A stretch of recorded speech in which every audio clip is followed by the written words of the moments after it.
It's strange how someone's absence can still fill every corner of your life. You wake up, and before your mind even adjusts to the light, their name crosses your thoughts like a reflex you never unlearned. The places you used to share, the songs that once felt like background noise, they all become landmines of memory. You try to stay busy, to move forward, but deep down there's that one question that keeps echoing in the quiet moments.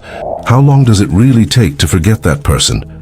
You've probably heard people say time heals everything, but time doesn't move at the same speed when your heart is still tied to someone who's no longer there. Days stretch endlessly and months blur together, yet the memory remains sharp, refusing to fade. It almost feels unfair, as if the mind refuses to cooperate with what logic already knows. You tell yourself you've moved on. You go out, you laugh, you work, you live, but somehow a part of you still listens for their footsteps, still expects their name to appear on your screen. Maybe forgetting isn't about erasing someone at all. Maybe it's about understanding what their presence taught you and what their absence is trying to teach you now. Because behind that haunting question lies something deeper, the realization that forgetting isn't the same as healing. And healing doesn't follow a schedule. The truth is, love imprints itself quietly, not on the mind, but on the parts of you that learned how to feel because of them. According to psychologists, when you wake up still thinking about the person who occupied your thoughts before sleep, your brain is looping through emotional circuits that haven't yet rewired. Studies suggest it takes roughly 6 to 8 months for the emotional attachment to weaken enough for the mind to begin detaching. That number isn't random.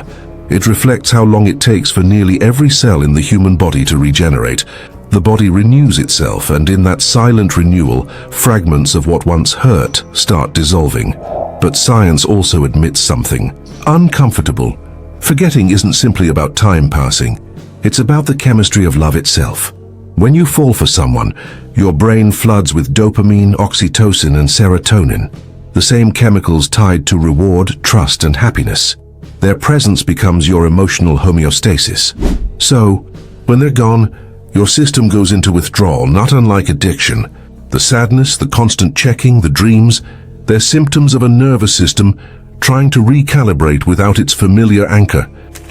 Love doesn't just live in the heart, it rewires the brain.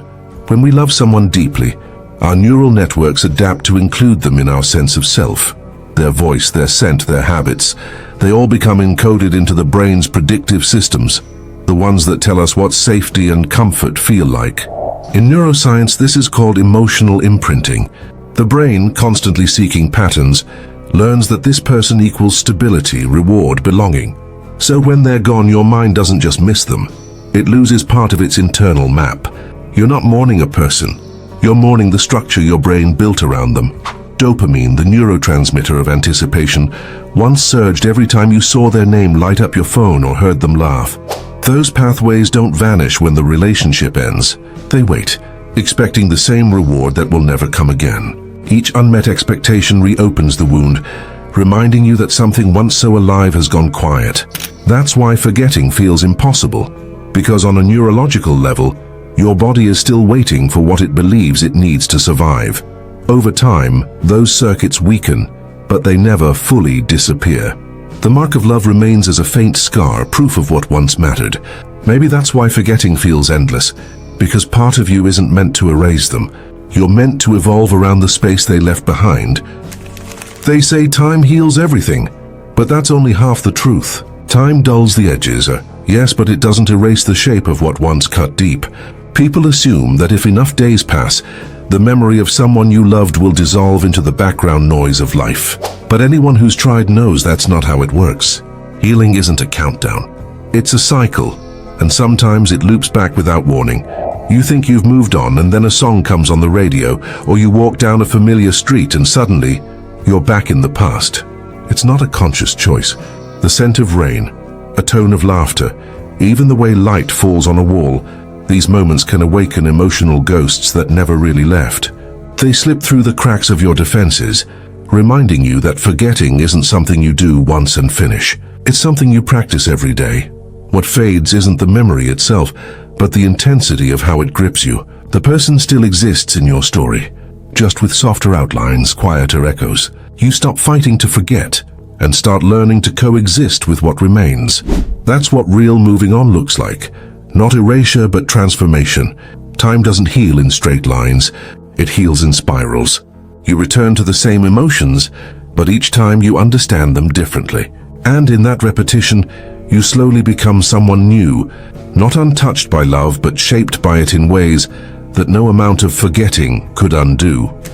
The body has a quiet way of healing that mirrors the heart. Science tells us that roughly every 7 years, nearly every cell in your body has been replaced. Skin, blood, bone, all of it renewed piece by piece, so slowly you never notice it happening. The person standing here today isn't made of the same matter that once held someone else's hand. That renewal isn't just physical, it's symbolic. While the body rebuilds itself, the heart does too, quietly reprogramming its emotional chemistry. The ache you once felt so vividly becomes less about the person and more about the pattern your body has outgrown. Neural pathways once carved by longing begin to fade, replaced by new associations, new sources of meaning. You start to see that healing isn't forgetting, it's biological evolution. Just as your body refuses to stay the same, your emotional identity refuses to remain stuck in the past. It's a process so natural that it doesn't ask for your permission. Every breath, every heartbeat, every cell division moves you further away from who you were when the pain began. That's the quiet proof that even without trying, you are rebuilding. The body doesn't cling, it replaces, restores, renews. And perhaps that's nature's way of reminding us that no matter how deeply love once lived in you, the person who survives its loss is not the same one who felt it break. Love builds routines that feel invisible until they're gone. You don't realize how much of your day was shaped by someone's presence until every small habit suddenly ends. The morning check of your phone, the messages before bed, the inside jokes that punctuated silence, they were more than gestures. They were conditioning. The brain, wired to seek comfort in repetition, grew used to those rhythms, and when they vanish, what follows isn't just sadness, it's withdrawal. You might think you're missing the person, but what you're really missing are the patterns that defined your emotional stability. It's the same mechanism that makes breaking any habit feel painful. The brain resists losing what once provided predictable reward. This is why even after months, your thoughts still wander back to them. Not out of weakness, but because your mind is trying to repeat a familiar loop that no longer has an endpoint. Psychologists call this stage learned helplessness. When we associate happiness with one person and they're gone, the brain assumes joy itself is gone too. But that belief can be rewritten. Habits are not destiny, they're training. The same neural pathways that tied you to another person can be redirected toward new sources of satisfaction, creativity, solitude, and purpose. Breaking emotional habits isn't about forcefully cutting ties. It's about gently reprogramming where your energy flows. Every time you resist the urge to reach back, you're not just letting go, you're teaching your brain that safety exists beyond that connection. That's how healing becomes less about forgetting someone and more about remembering yourself. Forgetting someone you loved isn't about deleting them from your memory. It's about rewriting the story they left behind. The moments, the laughter, the pain, they don't vanish, but their meaning shifts. At first, every memory feels sharp, like touching glass that still remembers the shape of what broke it. But over time, the edge is dull. What once felt like proof of loss begins to feel like evidence of growth.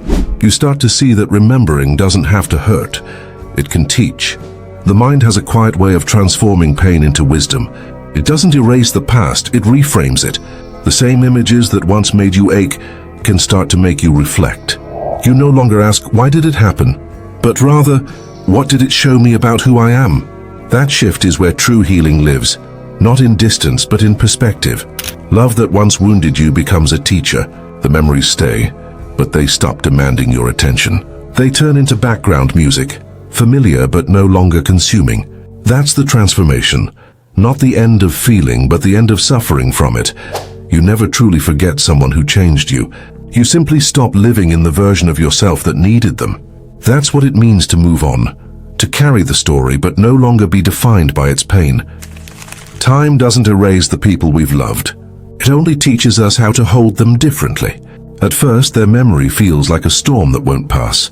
Unpredictable, consuming. capable of turning any ordinary day into a reminder of what's gone. But slowly the rain softens. The thunder grows distant. The same memories that once drowned you become quieter, like waves that still reach the shore but no longer pull you under. That's what time really does. It doesn't take them away. It teaches you distance. There comes a point when you realize you don't think about them every day, and when you do, it doesn't hurt the same way. The love doesn't vanish.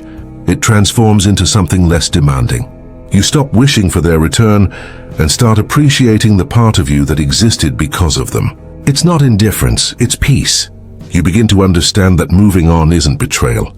It's simply the natural rhythm of being human.